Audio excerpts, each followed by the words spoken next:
After nung first part, kinilabutan ako no? Dahil nga na-confirm ng ating mga intelligence agency yung kinakatakutan natin na lumalalim na yung ugat nitong Pogo.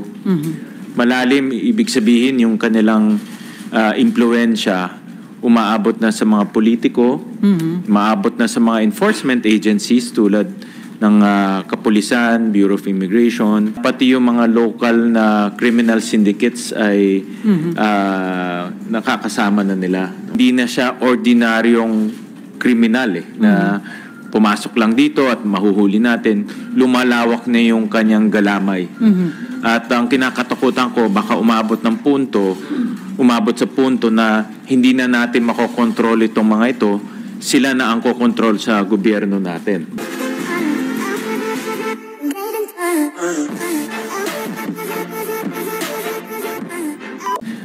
After nung first part, kinilabutan ako no? Dahil nga na-confirm ng ating mga intelligence agency yung kinakatakutan natin na lumalalim na yung ugat nitong Pogo. Malalim, ibig sabihin yung kanilang impluensya umaabot na sa mga politiko, maabot na sa mga enforcement agencies tulad ng Kapulisan, Bureau of Immigration, at pangatlo, meron silang binanggit doon na pati yung mga local na criminal syndicates ay nakakasama na nila. No? Hindi ko ibibigay in detalye dahil nga executive session, but in a nutshell, in broad strokes, yung kanilang galamay umaabot na ngayon kasama na yung mga lokal na criminal syndicates natin. At hindi malayo yun dahil hindi naman natin pwedeng alisin na meron din tayong mga local organized crime dito. Yung mga nagbebenta ng drugs, yung mga KFR, kidnap for ransom, at base sa kanila, nagkakaroon na ngayon ng interaction itong dalawa. Nakakatakot to dahil pera ng mga foreign criminal syndicates, pumupunta na dito, pinupondohan nila yung local criminal syndicates. Kaya nagsasanib puwersa na itong mga masasamang elemento. So sir, sinabi niyo nakakakilabot, lumalalim na yung inaabot nga nitong sa Pogo. So, conforme ka po ba doon sa suggestion na ideklara na national security threat itong Pogo? Actually, yun rin yung aking suggestion sa NSC, sa National Security Council, na iakyat na ito sa Presidente, sa ating Pangulo, dahil ang chairman ng National Security Council ay ang ating Pangulo. At i-elevate na ito into a national security threat dahil nga lumalawak yung kanilang galamay at magkaroon na ng resolution ang National Security Council na i-ban na itong Pogo na ito because of national security issues.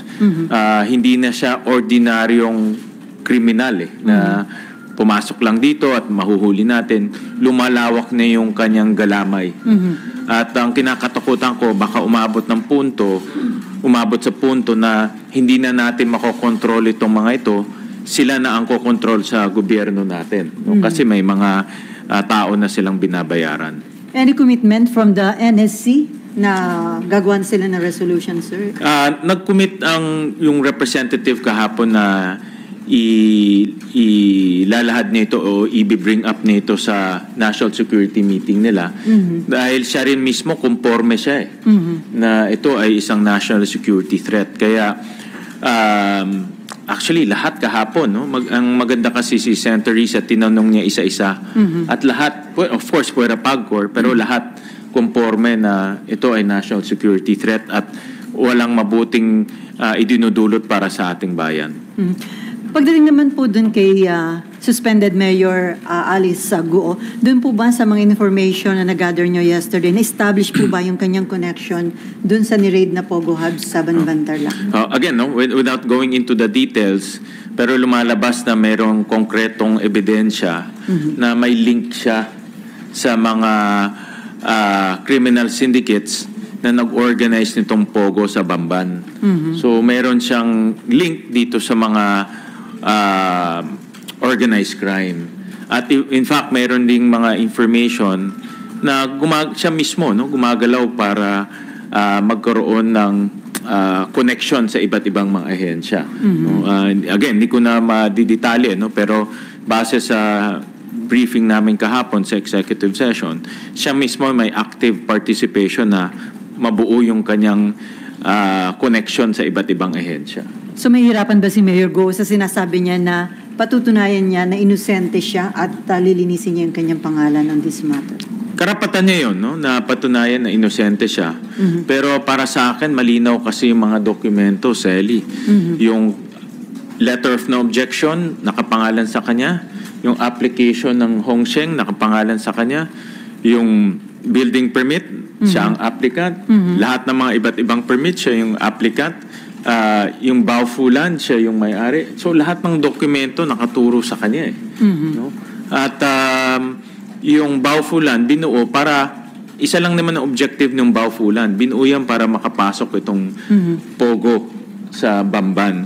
At siya yung presidente nitong korporasyon na ito. Kaya lahat ng dokumento itinuturo na meron siyang active participation para mabuo itong Pogo.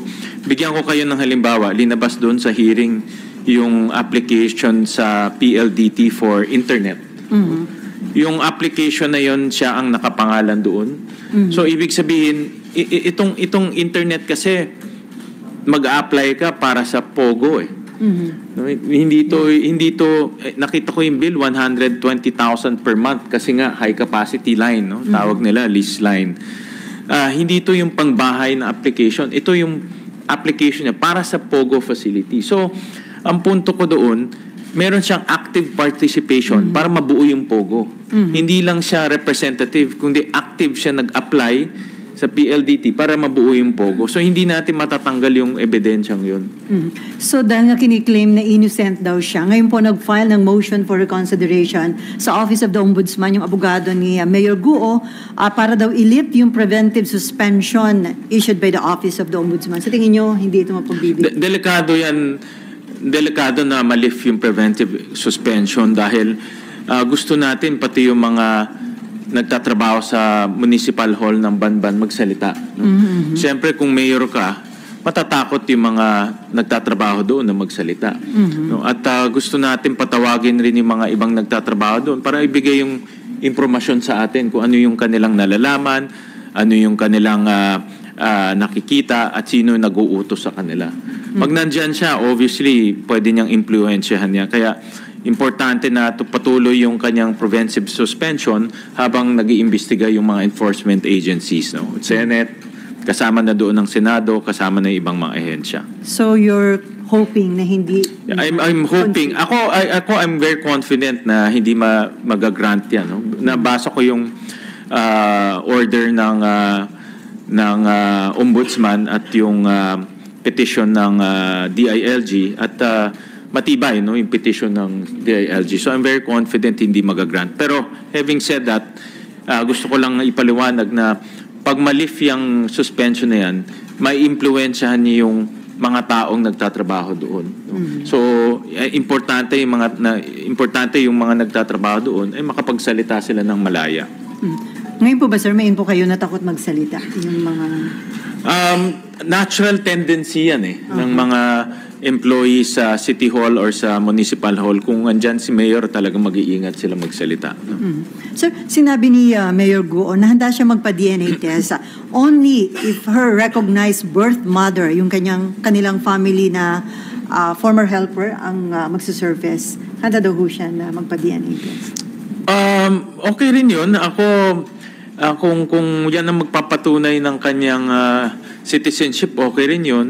Pero sa mga narinig ko at sa mga impormasyon na aking nakalap, na itong si Wen Yi, ang pinapakilala niya na biological mother niya. No? Marami akong nakausap na mga taga-Valenzuela at taga-labas na rin yung mga naging kanegosyo nila o naging nakahalubilo nila na pinapakilala itong si Wen Yi na nanay niya. No? Yun ang narinig kong information. Kaya ang aking hamon sa kanya at kay Wen Yi, magpa-DNA test sila ng transparent. Transparent, open, may witnesses para malaman natin. No? Pwede rin ako nagkamali. Baka nagkamali yung aking information o yung mga narinig natin. Pero pwede rin tayo na tama. No? At ito rin magiging katunayan kung ano talaga yung kanyang nationality. Kasi wala nang debate yung tatay niya Chinese. So yung nawawala nilang yung nanay niya. Ang kwento niya kasambahay, ang kwento ng iba si Wen Yi. So dito nilang naman maglalaro kung ano yung talagang citizenship niya or nationality in this case. Any question related to this? Okay, Victor. Hi, Sir. Good afternoon. Hello. Hi, Sir. Good afternoon. Sir, sabi po ng abogado ni Mayor po, si Atty. Stephen David, dapat passport ang sinisingil si Mayor kasi may tao sila yung passport doon sa 24/7. sila yung regulator and they maintain na kompleto at legal yung documents ng Hong Sheng at ng Zoo. Dalawa sila merong accountability. Dalawa dapat sisihin. Hindi rin pwede sabihin ng PAGCOR na wala silang kasalanan. Meron din silang accountability. May pananagutan sila dito sa isyung ito. Tama, meron sila, inamin naman nila, meron silang 24/7 na mga tao doon. Pero sila mismo, nung first hearing, nakita namin, sila mismo nag-violate ng kanilang mga guidelines. At ipapakita namin yan sa susunod na hearing na maraming guidelines na sila mismo naglabas na violate nila kaya tayo umabot sa ganitong punto. Pero sa kabilang banda, hindi rin natin pwedeng ialis na nasabi ko nga, si Mayor Go ay nasa gitna itong Pogo company na nag-apply sa Bamban, itong Hong Sheng. Yung pangalan niya, andun lahat sa mga dokumento. So, hindi natin pwedeng maialis yan. Of course, sasabihin niya na wala siyang connection. Pero based on the kwento niya yan But based on the documents, andun yung pangalan niya. Active Hindi lang yung one time, but in multiple documents. Pati electric co-op, diba? Na nakita niyo naman, pati yung application sa kuryente, sa kanya nakapangalan rin. So, may active participation para mabuo itong Pogo. Sabi niya, natural na part siya ng process kasi president siya ng Baofu. So, di ba siya absuelto? Kasi nung application period naman, Baofu ano ba siya?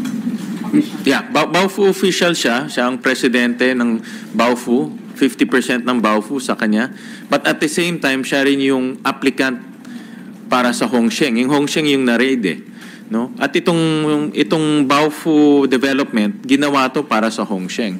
So, in other words, siya yung taong nagbuo nito. No?